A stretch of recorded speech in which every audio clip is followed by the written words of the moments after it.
Olá, turma, tudo bem? Como vocês estão? Eu creio que vocês estão bem, eu também estou bem.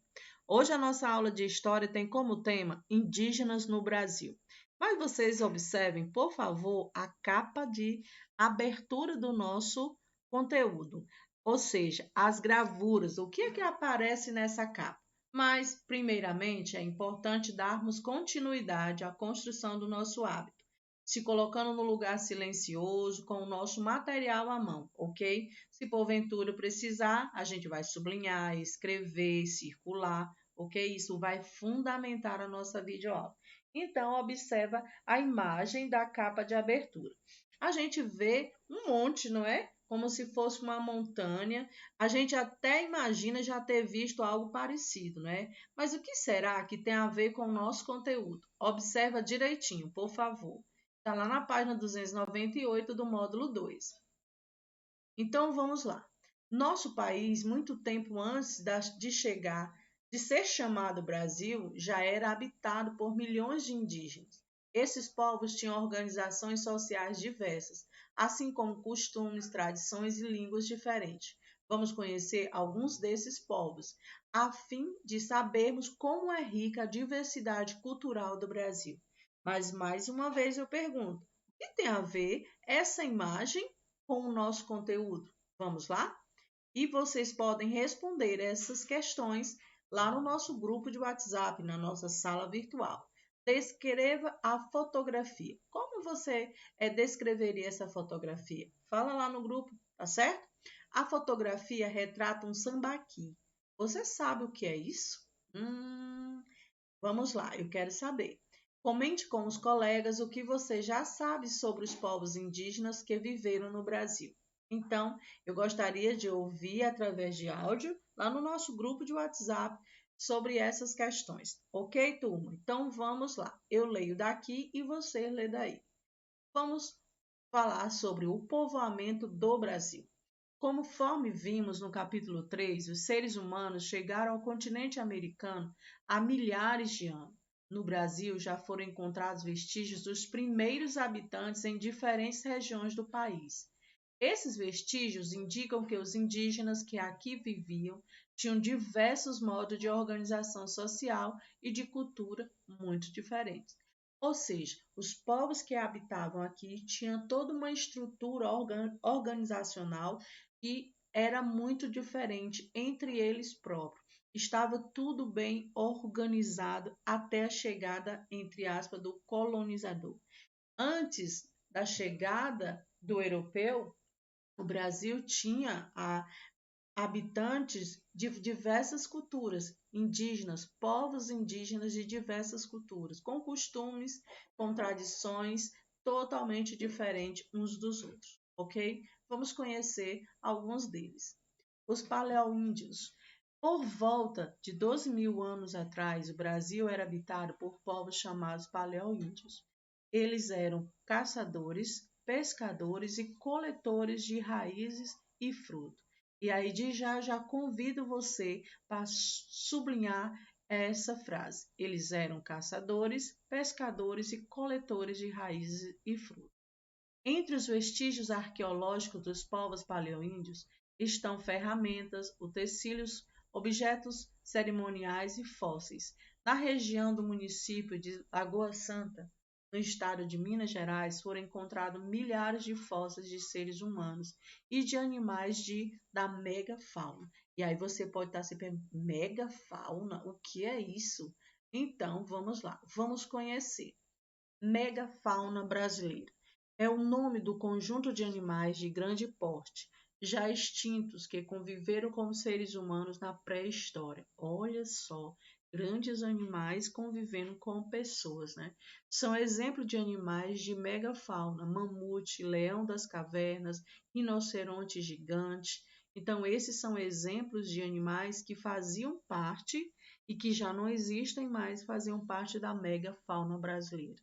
No Brasil, foram encontrados fósseis de animais da megafauna que conviveram com os paleolíticos entre 12 e 4 mil anos atrás, como os mastodontes, anta gigante, tatu gigante, tamanduá gigante, tigre de dente de sabre, preguiça gigante, rinoceronte, um mamífero quadrúpede de 2,5 metros que pesava cerca de 800 quilogramas. Interessantíssimo isso, não é? Os povos sambaquis. Olha aqui, olha só. Agora nós vamos casar a primeira imagem, a imagem de abertura do nosso conteúdo, com o conhecimento que nós vamos adquirir agora durante essa leitura. Entre os primeiros habitantes do Brasil estão os povos dos sambaquis, que viviam principalmente nas regiões litorâneas. Mas o que são sambaquis? Então vamos lá, vamos conhecer. Palavra de origem tupi, sambaqui significa amontoado de conchas. Olha só, é por essas e outras que aquela imagem que nós vemos na capa de abertura, ela parece muito quando a gente vai ao litoral, a gente vê aqueles amontoados e eu assimilei, achei muito parecido com aquelas que nós vemos no nosso litoral. Então vamos lá.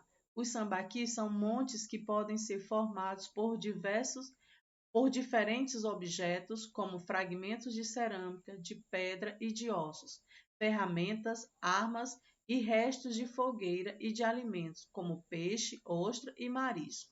Os mais antigos sambaquis datam de cerca de 10 mil anos atrás. E aqui você vai casar novamente a imagem com a leitura do texto. O que são sambaquis amontoados de concha. E isso nós vamos entender sempre observando e procurando casar imagem com o texto, ok, turma? Então vamos lá, vamos avançar. Leia o texto. Os tamanhos dos tambaquis variam desde pequenos montes de 10 metros de comprimento e 2 metros de altura até verdadeiras montanhas de 500 metros de extensão e mais de 60 metros de altura. Estudos recentes mostram que os sambaqui foram construídos com a intenção de serem marcos importantes nos territórios, para que pudessem ser vistos bem de longe. As populações que as construíram são conhecidas hoje como Sociedade dos Sambaquis.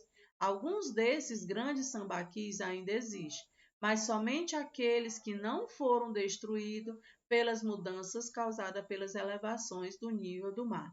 Ou seja, eles faziam essas construções, por assim dizer, para servir como marco em um território, ou como divisa, por exemplo, não é? E aí ficou a marca, ficou registrado a presença daqueles povos fazendo o que eles fizeram, esses montes de conchas, não é?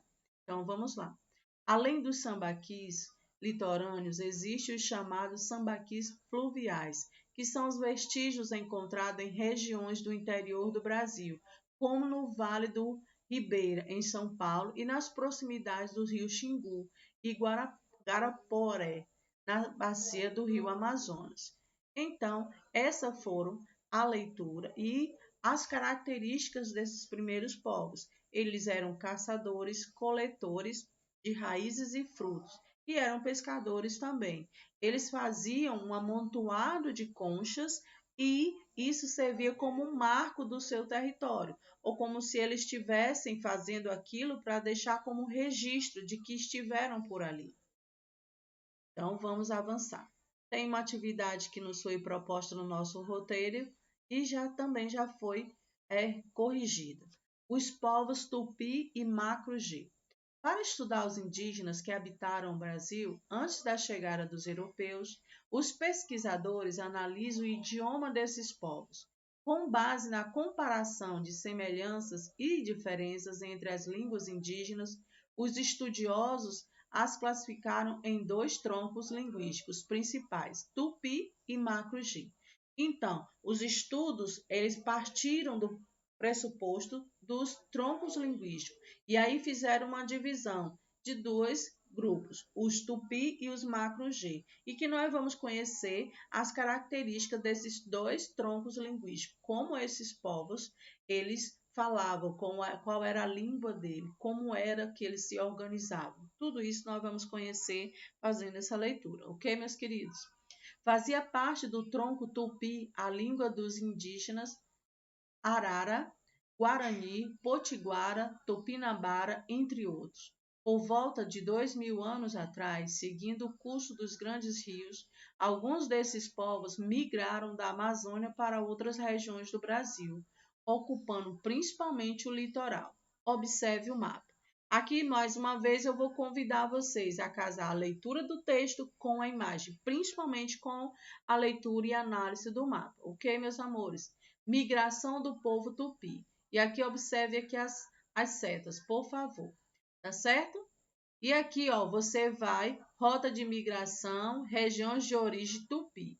E você vai observar, então, a origem que esses povos, eles vêm da região norte, olha só. E eles vão migrando por quase todo o país, olha só. Desde o interior ao litoral. E aqui nós temos duas questões que nós iremos responder. Qual a região de origem dos tupis? Região norte do país. Quais os rios os tupi utilizaram em sua migração pelo Brasil? Ou seja, nós vamos observar quais são esses rios que eles se utilizaram para migrarem, para ir de um lugar para outro. Ok, meus amores? Vamos lá. Macro G. Os povos do tronco linguístico Macro-G viviam nas regiões do litoral do Brasil. Quando os tupi passaram a ocupá-las, eles entraram em conflito com os tupis e muitos acabaram migrando para o interior, ocupando também regiões do sul do Brasil e do Planalto Central. Entre os Macro-G estavam os cangaça, os chavantes e os bororós e os caiapós. Os indígenas Macro-G viviam em aldeias construídas perto dos rios, praticavam agricultura e dependiam da pesca e da coleta para sobreviver. E aí nós já vamos observar o quê? Que havia diferença entre os paleolíndios e os grupos do Macro-G, por exemplo. Eles já praticavam agricultura, estavam um pouco entre avançados e dependiam da caça, também já praticavam isso, a caça, a pesca e a coleta para sobreviver. Eles tinham uma característica a mais, pois eles já praticavam a agricultura. Os povos da região amazônica. Vestígios arqueológicos indicam que a região amazônica já era habitada por povos indígenas milhares de anos antes da chegada dos europeus. Alguns pesquisadores estimam que havia cerca de 5 milhões de pessoas organizadas em sociedades complexas. Entre as sociedades que se formaram na região amazônica estão a Marajoara e Tapajós. E aí nós vamos conhecer características desses dois povos. Povos Marajoara habitavam a ilha de Marajó, no foz do rio Amazonas. Eles conheciam técnicas de manejo das águas e construíram suas aldeias na beira dos rios, deslocando-se na época das cheias para grandes aterros chamados tessos. Os tessos tinham tamanhos variados e, além de serem usados para habitação, podia servir como cemitérios e centros cerimoniais. Entre os vestígios dos marajoaras estão principalmente os artefatos de cerâmica, como urnas funerárias, tigelas, vasos, enfeites corporais e estatuetas. E olha só a forma de organização que eles tinham, que eles praticavam. Moravam em pequenas ilhas, não é? Aqui havia uma ponte. Muito bem, muito interessante a forma como eles. Tapajós. Quais são as características dos tapajós? Viviam na região do Foz do rio Tapajós, do município de Santarém, no Pará, por volta de 1000 anos atrás. Eles praticavam agricultura, cultivando produtos como mandioca e milho, além de realizar trocas comerciais com os povos da região. Faziam parte da cultura tapajônica a produção de objetos de cerâmica, os quais demonstraram a riqueza cultural desse povo. Aqui nós temos uma atividade que nos é proposta.